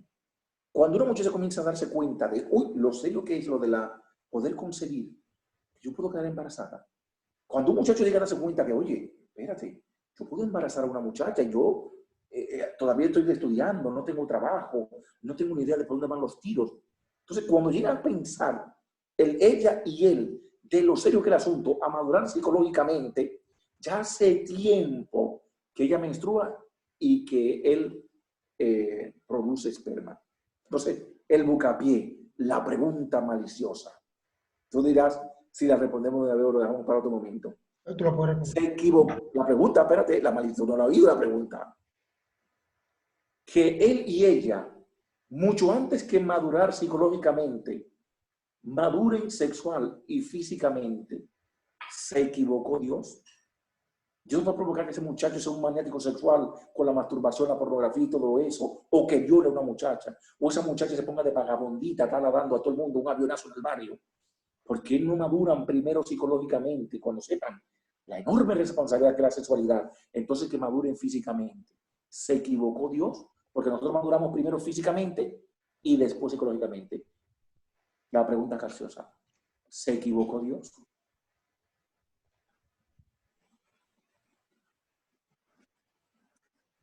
Te lo dejo de tarea. Tú dirás entonces. Entonces, vamos a poner este escenario. Usted da también las catequesis prematrimoniales. Sí, ajá, ¿Verdad que así sí? es. Entonces, ¿qué situaciones se dan por lo regular o cómo se inician las catequesis cuando llegan los noviazgos hacia donde ustedes?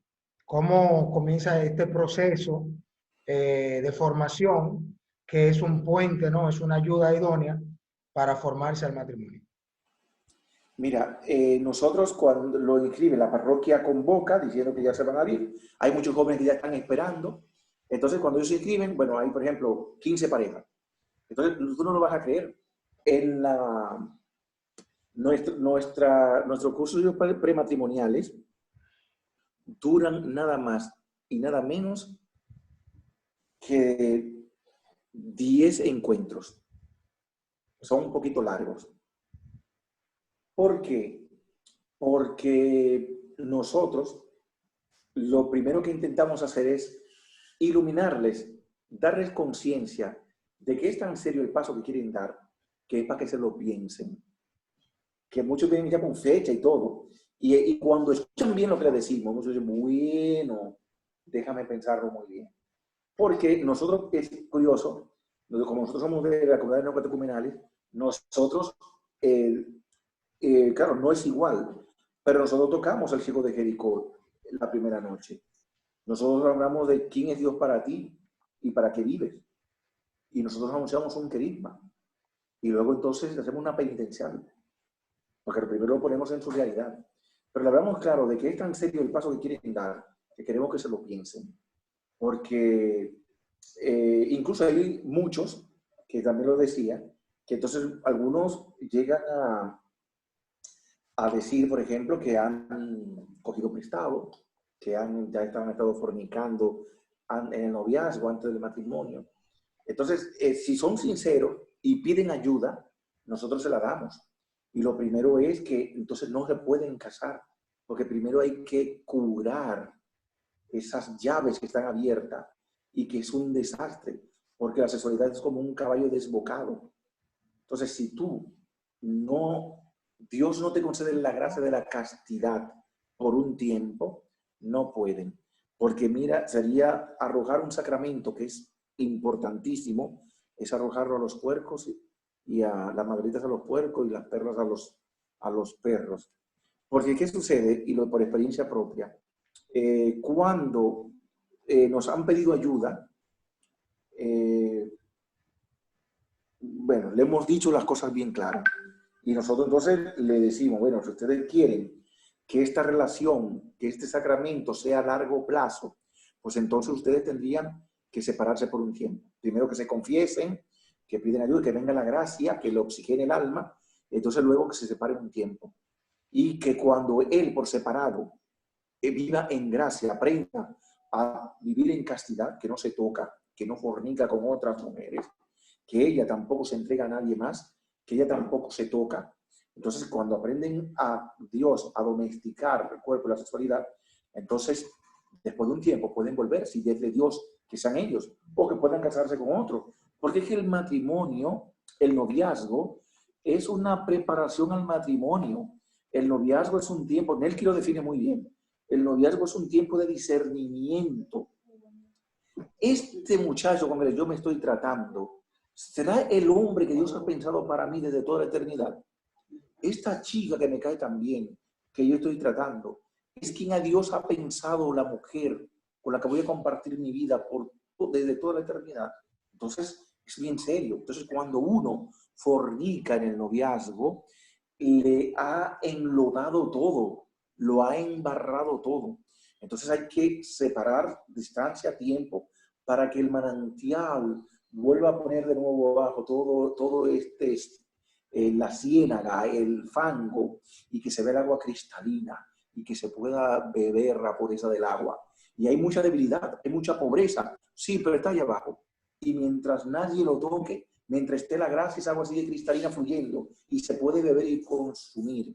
Eso por un lado. Otros que no nos han dicho nada, fornicaban, cogían prestado antes durante el noviazgo y se casaron. Entonces su matrimonio fue un desastre. Entonces, claro, a nosotros nos sorprendía porque nosotros siempre decimos, miren, hemos terminado el cursillo prematrimonial, ustedes se casarán, pero sepan que nosotros siempre estamos disponibles para cualquier interrogante, cualquier inquietud o cualquier crisis en el matrimonio. En vez de ir a consultar con tu amigo borrachón, mire, esa mujer me tiene harto, o ella con sus amigas que también beben y eso, porque ya todo cambia mucho, que le van a decir, mire ese perro, bótalo, vamos a beber. No, no, no. Entonces, habla con alguien que te pueda ayudar, ya sea tu párroco, sea tu catequista, y en todo caso, nosotros, pero nunca sustituyendo a los catequistas propios, si tienen catequistas, o al párroco, jamás. Entonces, claro, vino, por ejemplo, un matrimonio que había cogido prestado, que fornicaban cuando eran novios, se casaron, y ya a los 3 meses querían con nosotros. Entonces, oye, pero qué rápido, 3 meses, pero todavía están en luna de miel. No, que están en una crisis y que se van a separar. Entonces, ¿qué pasa? Que entonces cuando nos dicen que ellos fornicaban cuando eran novios, etcétera, etcétera. Entonces, ambos tenían dudas y celos, y tenían muchas exigencias uno con el otro, porque él trabajaba como visitadora médico.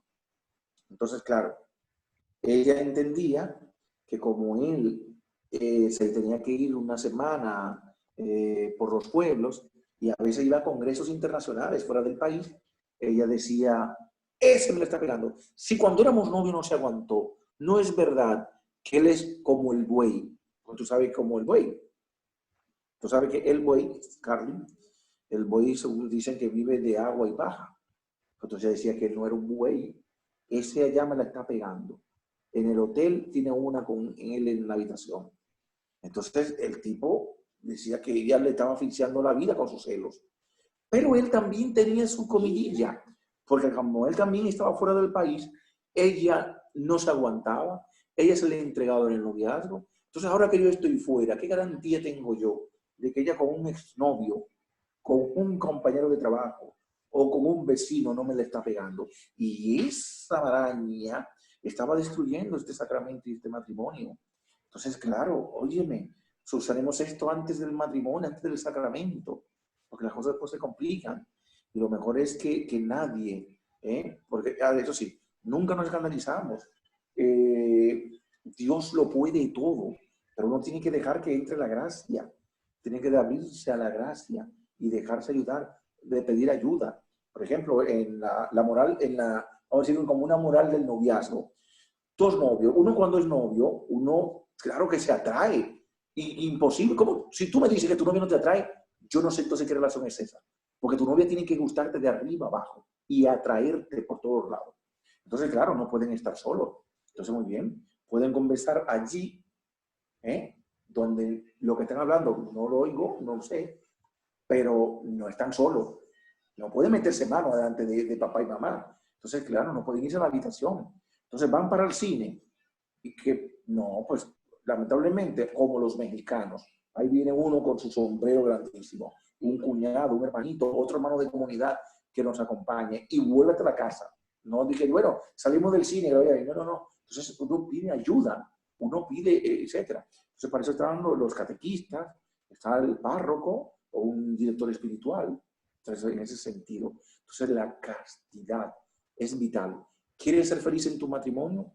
Como casado, sé casto. Y eso no es difícil. Bueno, para nosotros es imposible, pero con Dios no. Entonces, sé casto como casado, vivir la sexualidad según Dios. Que eres consagrado, sé casto, vive la sexualidad según Dios, como consagrado. Y luego, si eres soltero, tienes novia, novio, vive la sexualidad según Dios. Y esto hará que broten las aguas tranquilas en tu matrimonio, en tu vida, en tu existencia. No sé si respondí a la pregunta, porque a veces me enredo. Ay, excelente, maestro, estamos aprendiendo muchísimo. Un tema importante y controversial, ya estamos casi finalizando, pero un tema importante y controversial es el tema del fanatismo en la fe, o desde la fe, podemos decir. ¿Se convierte esto en una problemática moral en algún momento? Claro que sí. Mira, habíamos dicho que la moral cristiana consiste en la serie de normas que rigen la vida, los actos, los hechos, el actuar de los que creen en Cristo Jesús. Entonces, ¿qué sucede con el fanatismo? El fanatismo es peligroso en todos los sentidos. Por ejemplo, hay fanatismo, hay fanáticos del béisbol. La historia del Licey, ya comienzan los problemas. Oye, y es una vaina pendeja, un deporte. Hay fanáticos políticos. Ah, que tú eres del PLD y ya yo me fui para la Fuerza del Pueblo, yo soy del PRM. Entonces, hay gente que, mira, somos puso y no te hablan de otra vaina que no de política. Dios mío, qué paciencia. Pero bueno, es peligrosa el fanatismo, no importa en qué rama. Pero uno de los fanatismos más peligrosos es el fanatismo religioso. ¿Sabes por qué? Porque en el fanatismo religioso, el fanático no piensa, el fanático obedece. Aparece un gurú, uno que Dios le habló. Lo curioso es que nada más le habló a él, al gurú. ¿Quién estuvo ahí cuando Dios le habló al gurú? Diablo, sí, yo soy testigo cuando Dios le habló al gurú. Entonces, lo que el gurú dice que Dios le dijo, ¿quién estuvo ahí? ¿Dónde están los dos o más testigos? Bueno, pero el gurú aparece y el fanático como no piensa, porque el fanático es otra cosa. El fanático tiene trastornos de personalidad muy, pero muy serios, que hay que tratarlo. El fanático es una persona muy insegura, muy inestable, que necesita agraparse a algo firme, a algo fuerte. Entonces, ¿qué pasa? Que la religión te ofrece un señuelo, porque la religión toca lo espiritual y toca también lo físico, lo material. Entonces, claro, yo que soy tan inseguro, para mí es más fácil obedecer, y sobre todo algo que me está hablando de la trascendencia. Por eso tú ves que en el fanatismo, por eso es lo más peligroso, hay quienes matan en nombre de Dios. ¿No crees que eso sea posible? Que Dios me mande a explotar un avión, digo, yo no sé, o ponerme una bomba, porque que Dios me mandó a eso. Pero si el Dios es un Dios de vida, pero el fanático religioso te obedece y acata, es como si nada. Entonces, el fanatismo va contra la moral cristiana, contra toda moral, porque el fanático tiene trastornos que no piensa, sino que ejecuta. Y como decía un fanático que decía, mira, yo creo en Dios aunque me lleve el diablo. Pero el fanático no piensa. Y Jesucristo, cuando llama, espera nuestra respuesta que sea libre, voluntaria. Es parecido como lo que hablamos del pecado mortal, pero inverso. Yo quiero seguirte libre y voluntariamente, Señor. Entonces el Señor te dice, sígueme, agarra tu cruz. Ah, pero mira, ya no, no te preocupes. pues no me sigas, porque no es obligado. Entonces ahí está. El fanatismo religioso contradice en esencia lo que es el cristianismo y lo que es la moral cristiana. Y proviene de una mente perturbada, de una persona con trastornos de personalidad, de inestabilidad en todos los sentidos. Bueno, ahora considero que sería la pregunta final, pero si después de la pregunta usted entiende que hay algo que se haya escapado, pues lo resaltamos. Ya esto es una pregunta un poco más personal.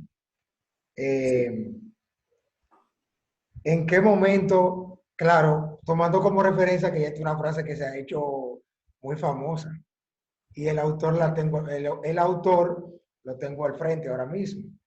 ¿En qué momento Cristo se ha hecho fontanero en su vida? Oye, esa pregunta me la hicieron también en Santiago. Mira, fíjate, surge, lo que pasa es que yo tengo un proyecto y es de escribir sobre las profesiones humanas, todas. Yo estaba mirando y digo, ven acá, pero todo lo que nosotros tenemos aquí como oficio o profesión, ya Dios, ya están allá arriba, ya, o sea, ya Dios lo ha hecho primero. Porque, por ejemplo, yo soy abogado, entonces voy a echarte vaina. Resulta que nuestro Señor y Salvador Jesucristo, ¿qué es? Es abogado, porque está a la derecha del Padre intercediendo por nosotros, aboga por nosotros. Pero no solamente Él, el Espíritu Santo, que lo vamos a recibir ahora en Pentecostés, es el paráclito, paraclén, que es el defensor, el abogado. Entonces, y más para allá, un juez es un abogado con rango. Pues resulta que el Padre y el Hijo, los dos son abogados, porque el Padre tiene su tribunal. Pero Jesucristo vendrá al final de los tiempos como juez de vivos y muertos. Ve que mi profesión es ápera. Pero si seguimos mirando, la medicina, el primer médico de cuerpo y alma es Dios, que lo cura todo. Por eso es lo que te decía, si algún muchacho o muchacha tiene problemas serios de droga, de fornicación, de adulterio, de pornografía, de masturbación, de robo, de mentira, de hipocresía, oye, Dios es médico de cuerpo y alma y para Dios no hay nada imposible. Dios lo cura todo, todo. Siguiendo con otras profesiones, porque Dios es arquitecto, es creador, es arquitecto, es ingeniero, y así sucesivamente. Pero entonces, hay una que es la que más me llama la atención, que es esa de fontanero. Nelky me invitó a su programa, estábamos hablando, porque su programa se lo habían clausurado, porque ellos tenían un negocio muy bacano, y le fueron con chismes al obispo. Bueno, no sé si se puede hacer esto por aquí. Y el obispo dijo, miren, por un tiempo vamos a dar eso, porque me están diciendo alguna cosilla. Y ellos obedecieron. ¿Pero qué sucede? Los jóvenes. Oye, el futuro son los jóvenes. Lo que hicieron los jóvenes en la Plaza de la Bandera ante la Junta, que salvó toda la democracia, los jóvenes.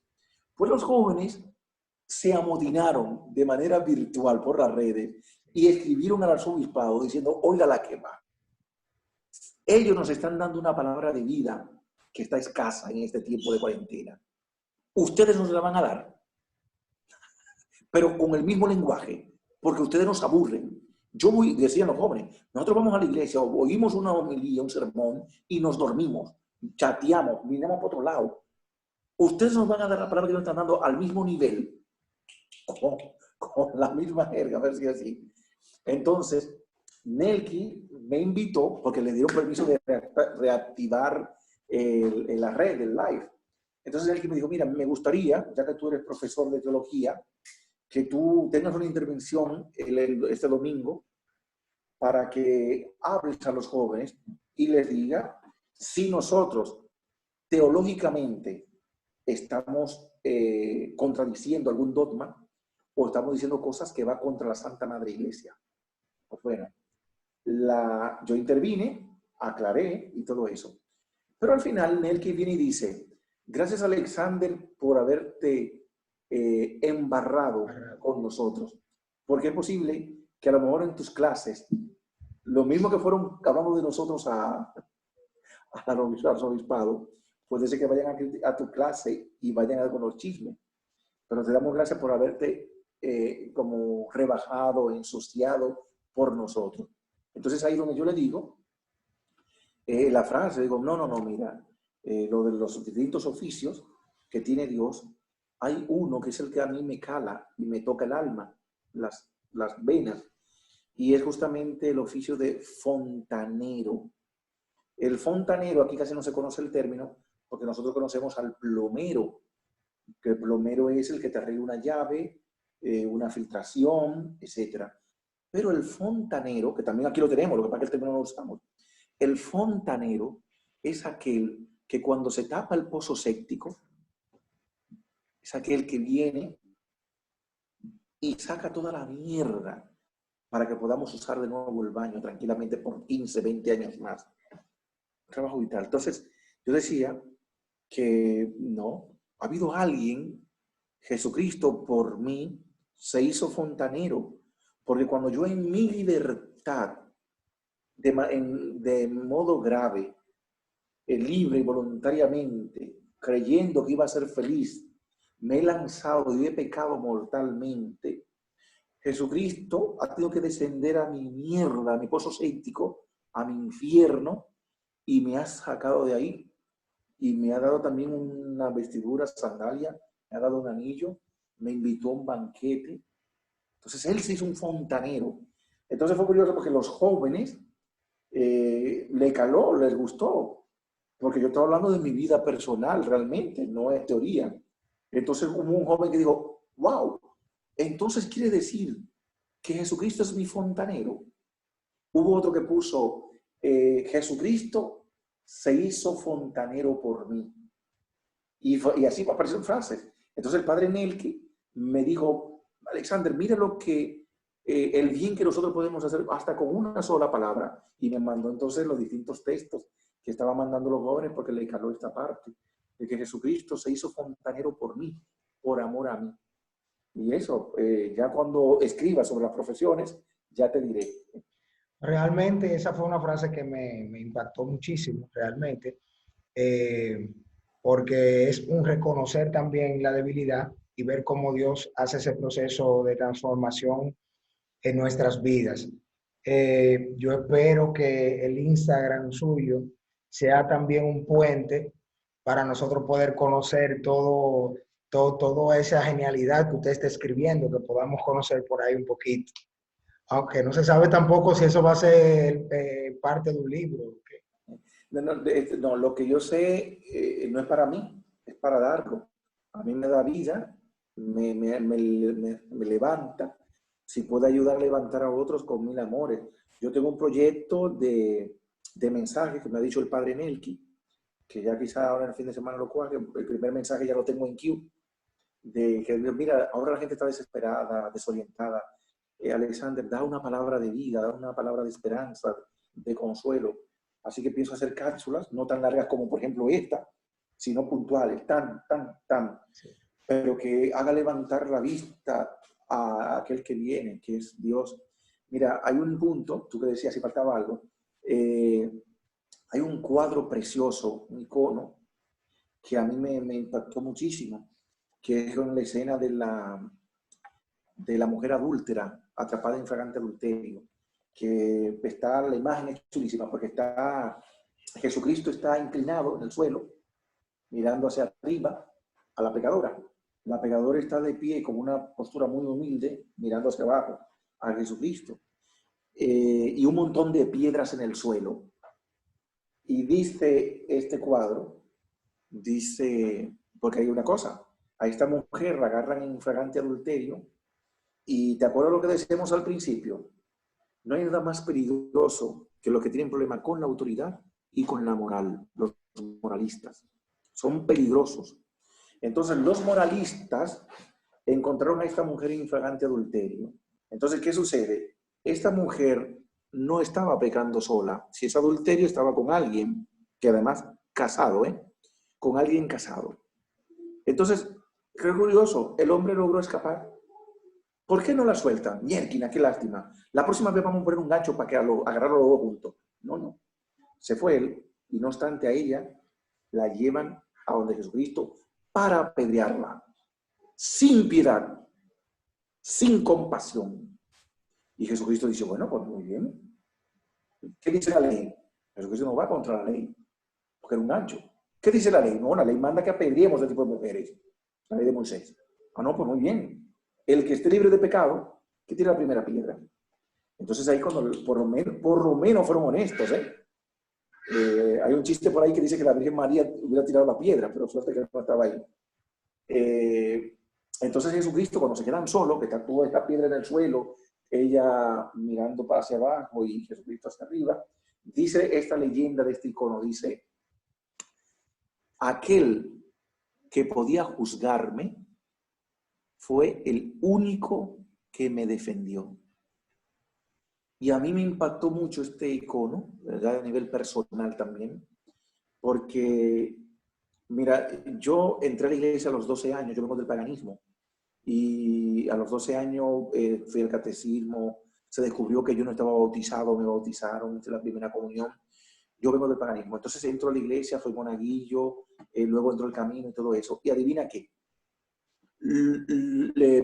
los pecados más gordos de mi vida los he cometido dentro de la iglesia, con plena conciencia, libre, voluntariamente. Lo normal es que la gente hace y deshace y después se arrepiente y entra a la iglesia. Yo tengo más culpa y más peso. Mis pecados pesan mucho más. Pues resulta que yo, catequista, seminarista, he cometido pecados muy gordos. Y el único que podía juzgarme, aplastarme como una mosca, fue el único que me defendió. Me dio un anillo, una vestidura blanca, mató el cordero cebado. No solo eso, cometió una barbaridad.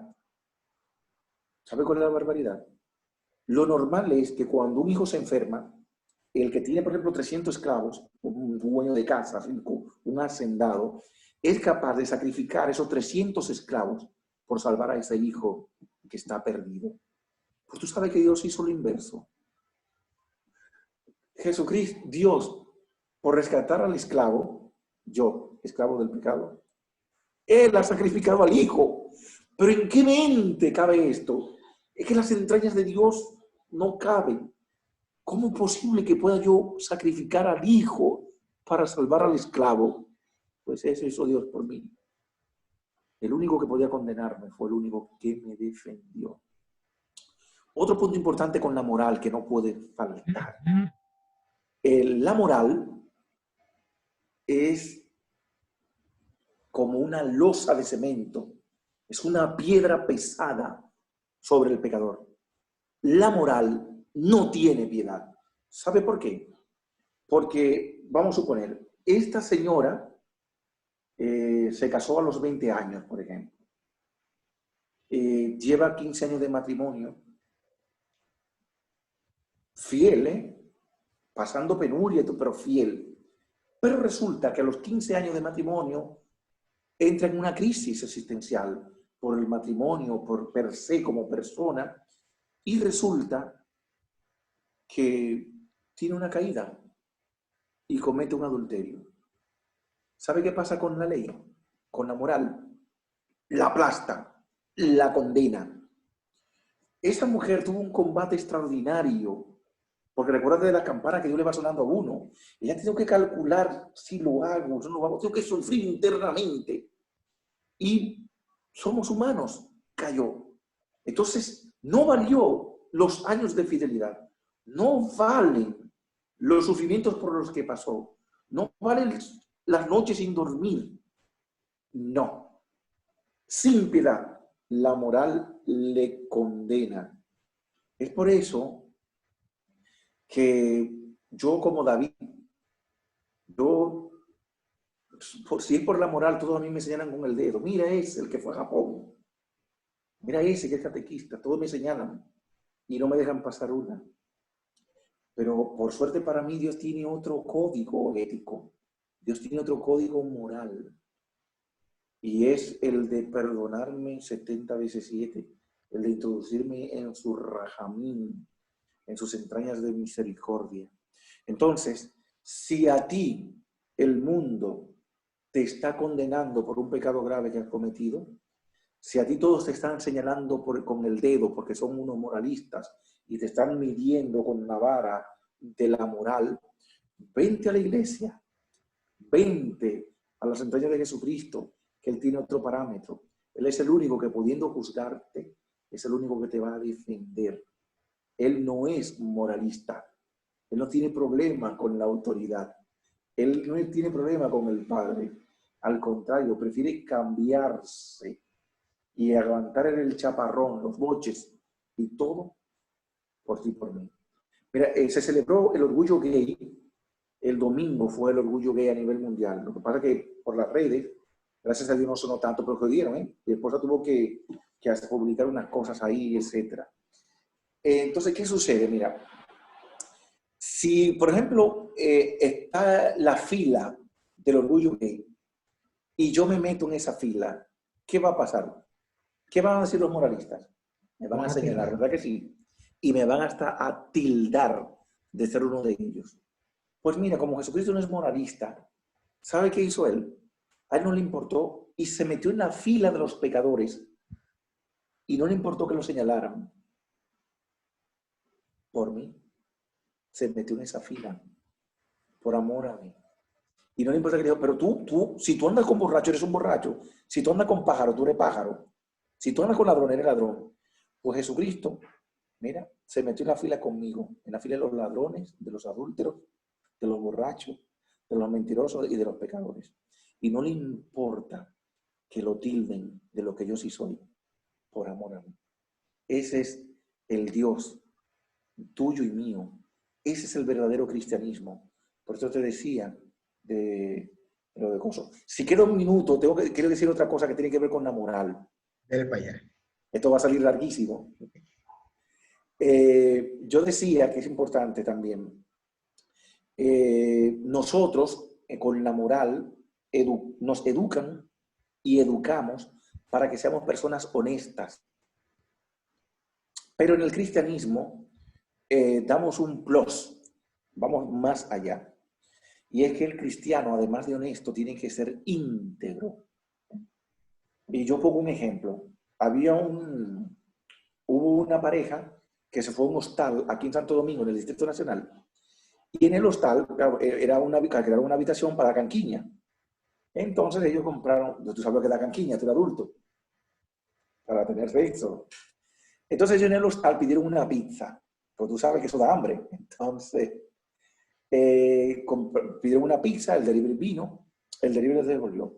Cuando ellos terminaron de resolver, se comen la pizza, él ve que el muchacho, el delivery, se equivocó.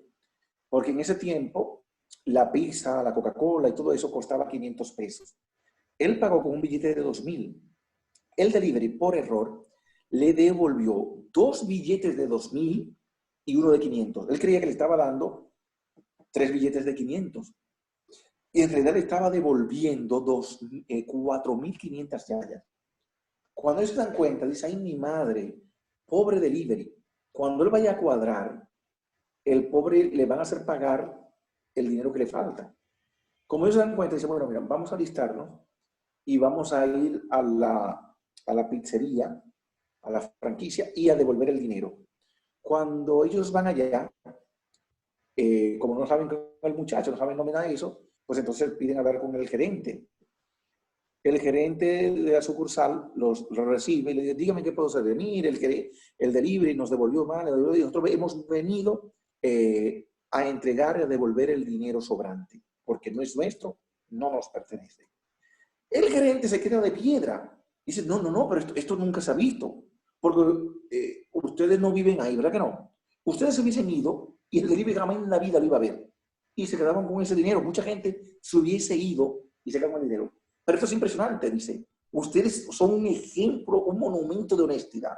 Permítanme hacer una foto para poner en el mural como ejemplo y que todos lo vean, porque esto hay que elogiarlo. Entonces le dice él al gerente, espera acá, yo no puedo salir fotografiado con esta muchacha. ¿Por qué? Porque ella no es mi esposa. Entonces, fíjate como esta pareja, los dos son honestos, pero no son íntegros.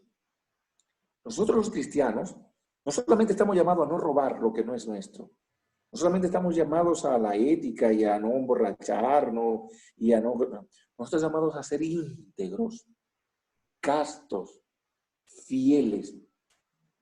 Y entonces, como estamos hablando de moral, es muy distinto ser honesto, porque aquí pasa mucha gente con 100 por ser honesto, pero muy pocos son íntegros. ¿Y quiénes son los que pasan con 100 como íntegros? Los cristianos, los verdaderos cristianos. Entonces, tú y yo podemos ser íntegros, porque la primera vocación nuestra era ser cristiano, y el cristiano es íntegro, por encima de la moral. Alexander, mil gracias. Bueno, fue un rollo. Esto yo que nosotros tenemos más de 2 horas en esto. Sí, sí, pero de seguro que la gente lo va a disfrutar muchísimo. Agradecido de tu presencia aquí en este segmento Profundizando desde la Fe, que este fue un profundizando desde la fe, porque se profundizó en un sinnúmero de temas importantes para la fe cristiana en general. Invitar a todos los que nos ven a que continúen divulgando este contenido maravilloso a través de nuestro canal de YouTube. Yo construyo SJC, yo construyo mi parroquia SJC en YouTube, que le puedan dar a la campanita para que puedan recibir las notificaciones de los videos y que puedan compartir este contenido. Así que este fue Profundizando desde la Fe. Hasta la próxima. Muchísimas gracias. Oren por mí, que soy un pecador.